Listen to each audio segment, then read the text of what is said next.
Okay, another message. Гэртээ сууж байгаа хөөрхөн үзэглэнтэй ээжүүд минь биднэрт нэг ийм гимшил гэдэг те гэртээ ингээд ажилгүй сууж байгаа энэ төргээд өөрсдөө хүүхдээ харж байгаа энэ агуу ажлаа ерөөсөө чухал гэж боддгоо. Тэгээд ингээд мөнгө олохгүй байгаа юм чинь тэгээд бараг л мөнгө өөр хийхгүй нөхрөөсөө ингээд хамаагүй мөнгө авч чаддгүй өсөж байгаа юмаа хилээд ахуулж чаддгүй. Ер нь ихэнх нь бид нар тийм байдаг те ингээд юм авах гэснээр болоод хүүхдүүдээ юм аваад гэр орондоо юм аваад өөртөө юм авах гэснээр тэрийгэ болоод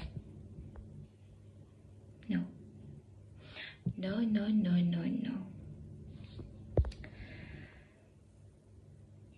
Бид нар үрж байгаа мөнгөө л бодоод байдаг. Би сая 20,000 төгрөг, 30,000 төгрөг, би 70,000 төгрөг, 100,000 төгрөг үрчлээ. No. Чи юунд үрсэн бэ? Юунд үрсэн? Сая заяа би хоёр хүүхдээ хоёр бага аваад Kids Cafe хүүхдийн нөгөө нэг хүүхдүүд нь тоглоод ээж аав намраа суудаг нэг кафе байдаг шүү дээ. Kids Cafe ороод. За тийш ороод нэг ганц цаг амарчий гэж бодохгүй юу? Тэгээ бас нөгөө бодлоод гараад ирэхгүй юу? За шиг одоо гэрт тийм чин дутуу тийм чим авчдаг юм уу? За зүгээр гэртээ ч суучдаг юм уу?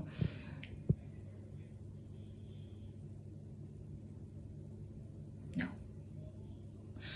Би Kids Cafe-д орж сууснараа би юунд мөнгө иш тэр хүүхдэн төр үрж байгаа хамаагүй заяа. Миний сэтгэл санаа, миний mental health, миний амрах, тайван суух хамгийн чухал. Миний сэтгэл санаа тайван байх чухал болохоос тэр нэг үрсэн 30-40 доллар хэдэн долларын хамаагүй. Чи өөртөө хөрөнгө оруулж ийн. Тэр мөнгө чамд хэд дахин амар амгалан, амралт, тайван байдал, тайван өөртөөгөө суух, бодлоо цэгцлэх, тэр өдөртөө өөр бүтээмжтэй байх, хоолны санаа, за өөр хүүхдүүдэд гаргах энерги, хүч. Би тэнд нэг цаг амарч сууснараа олж авч байна. Чи өөртөө хөрөнгө оруулалт хийж чинь. Тэрнээс чи мөнгө өрөөд хогийн савнд хаяагүй. Ерөөсөө гараа цаахан хумсаа янзлуулах гэхээр нэг сонин мөнгө өрөх юм санагдаад байна уу? Нөө. Хумсаа янзлуулчих чи хэдэн өдөртөө гоё хумсаа хараад сэтгэл санаа чи өөдрөг болно.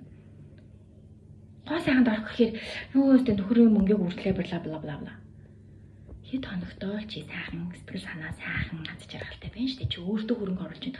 Өөрийн сэтгэл санаанд хөрөнгө оруулж байна. Гэр бүлдээ давхар хөрөнгө оруулж байна. Окей? Тэр талаас нь харах юм бол бид нар маш ашигтай, маш сайхан зүйлд мөнгө өрж байгаа. Мөнгөө зарцуулж байгаа. Бүр тэрийгэ даблдаж, нугалж, триплдэж авч байгаа буцааж. Сэтгэл санаагаа нөхөж. Окей?